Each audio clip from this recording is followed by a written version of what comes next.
Le volet récréo-touristique prend forme pour l'aire protégée de la ZEC des Anses, selon ma Gaspésie. La consultation publique de la ZEC des Anses de Chandler a révélé que le développement récréo-touristique prévu pour l'aire protégée ne devrait pas entrer en conflit avec la préservation de l'environnement. Pierre-Luc Arsenault, membre du comité conseiller de la ville de Chandler, a souligné l'importance de valoriser l'aire tout en la protégeant. L'objectif est d'inclure diverses activités telles que la randonnée pédestre et le vélo de montagne, sans nuire aux activités de chasse et de pêche existantes. La zone couvrant 60 km² abrite des arbres centenaires, des espèces rares de plantes et d'amphibiens, certains en situation précaire. Malgré 2 ans de travail sur le projet, de nombreuses découvertes restent à faire. Le Conseil régional de l'environnement de la Gaspésie et SNAP Québec soutiennent le projet qui n'a pas encore été officiellement désigné comme aire protégée. Des discussions avec le ministre des Ressources naturelles et le ministère de l'Environnement sont en cours et un projet pourrait être présenté en 2024. Un moratoire sur les coupes forestières est en vigueur jusqu'en 2025, mais le gouvernement étudie actuellement la possibilité de coupes dans les zones avoisinantes.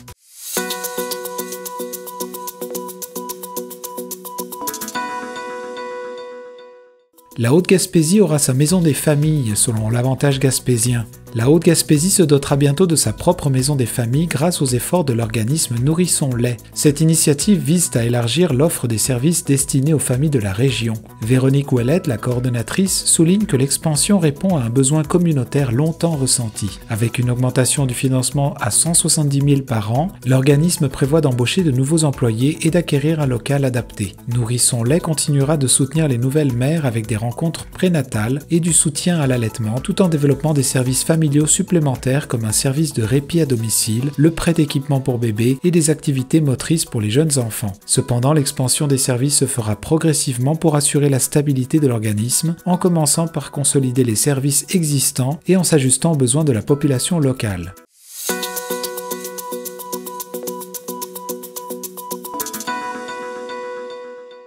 Pêche à la crevette, Marinard songe à l'importation pour 2024 selon Radio Gaspésie. Les nouveaux propriétaires de Marinard ont jugé réussi le projet pilote d'importation et de transformation de crevettes de Norvège à leur usine de Rivière-au-Renard. Cette initiative visait à offrir suffisamment de travail aux employés pour qu'ils puissent se qualifier à l'assurance emploi en raison du manque de ressources dans le golfe Saint-Laurent. Bill Sheen, copropriétaire, a annoncé que l'expérience est avérée concluante menant à une nouvelle importation de 1 million de livres de crevettes qui seront transformées en décembre et janvier. Cette méthode présente des avantages pour l'efficacité de la production et l'horaire des travailleurs. Sheen envisage l'importation de crevettes comme une solution pour la saison prochaine, anticipant les réductions des quotas dans le Golfe. Concernant la pêche au sébaste, il estime qu'il faudra du temps pour développer des marchés et obtenir un soutien financier des gouvernements pour la commercialisation et les équipements.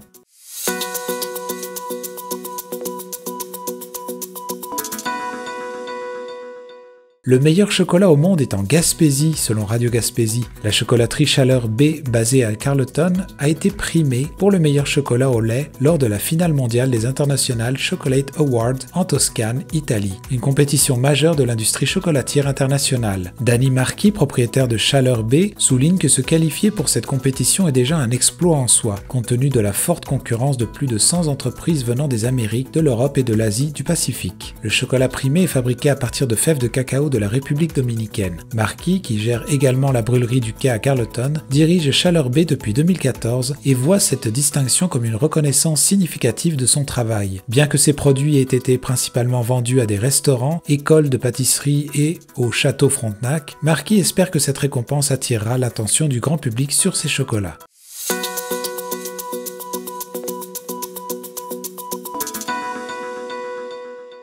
Absent depuis 2019, Nez Rouge reprend la route à Gaspé selon ma Gaspésie. Opération Nez Rouge a repris ses activités à Gaspé après 4 ans d'inactivité en effectuant 31 accompagnements sécuritaires durant cette fin de semaine. La suspension depuis 2019 était due à un malentendu entre organismes. Cette reprise a généré 600 $ en pourboire destinés à soutenir les jeunes de la région. Le vendredi, avec 19 bénévoles et 5 équipes, l'opération a assuré 15 raccompagnements et collecté 255 $.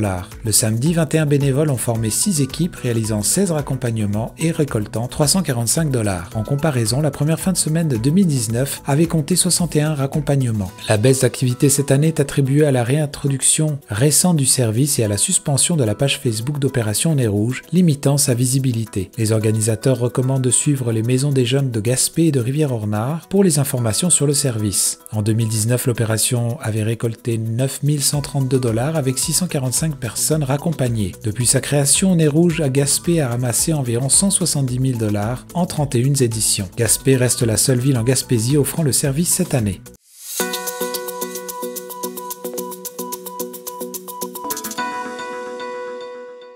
Une hausse de taxes pour les contribuables de Gaspé selon Radio Gaspésie. Les résidents de Gaspé devront faire face à une hausse de taxes municipales en raison de l'inflation affectant divers secteurs. Le maire de Gaspé, Daniel Côté, lors de la séance du conseil de lundi, a expliqué que l'élaboration du budget est compliquée et difficile à cause de l'augmentation des dépenses dans plusieurs domaines. Il a mentionné l'indice des prix à la consommation qui était de 4,8% en octobre comme référence pour déterminer l'augmentation du taux de taxation. Le maire envisage d'utiliser une partie des surplus de la ville pour équilibrer le budget et atténuer l'impact sur les contribuables. Un autre facteur influençant la taxation en 2024 est le nouveau rôle d'évaluation qui détermine la valeur des maisons dans la ville. L'année précédente, la hausse du compte de la taxe municipale avait été de 4,9%.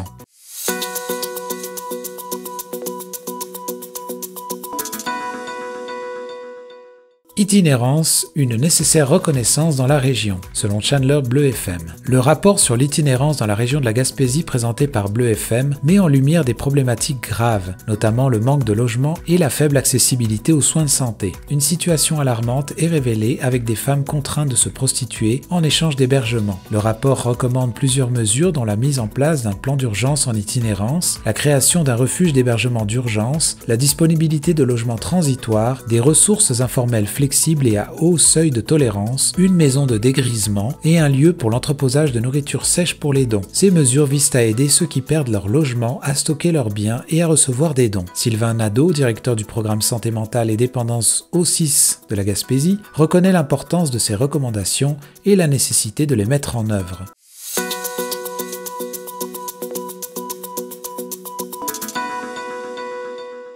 Une pause de la TDLG hivernale en 2024 selon Radio Gaspésie. L'édition hivernale 2024 de la traversée de la Gaspésie, TDLG à ski de fond et raquettes est annulée. Cette décision jugée difficile par la fondatrice Claudine Roy est le résultat de plusieurs facteurs, notamment la hausse des coûts d'hébergement et les effets des changements climatiques qui entraînent des conditions environnementales instables. Le conseil d'administration a opté pour une pause permettant ainsi de réfléchir aux défis rencontrés et à l'avenir de l'événement. Malgré cette interruption, Claudine Roy souligne l'impact significatif de la TDLG sur le tourisme hivernal en Gaspésie, ayant gagné une reconnaissance tant au Québec qu'à l'international. Elle conclut en rappelant que la Gaspésie reste une destination attrayante et invite les amateurs de l'événement à visiter la région, même sans la tenue de la TDLG cette année.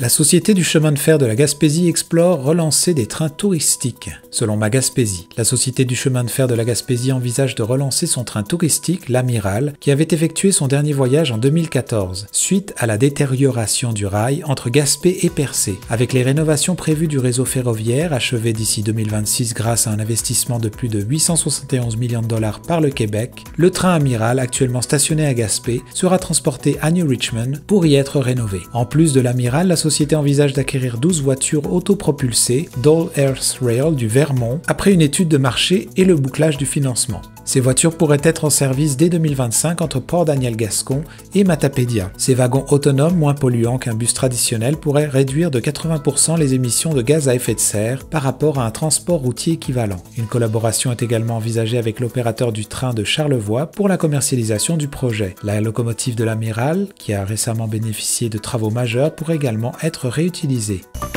Vous écoutez votre reflet d'ici. Revoyez tous nos reportages sur notre site internet.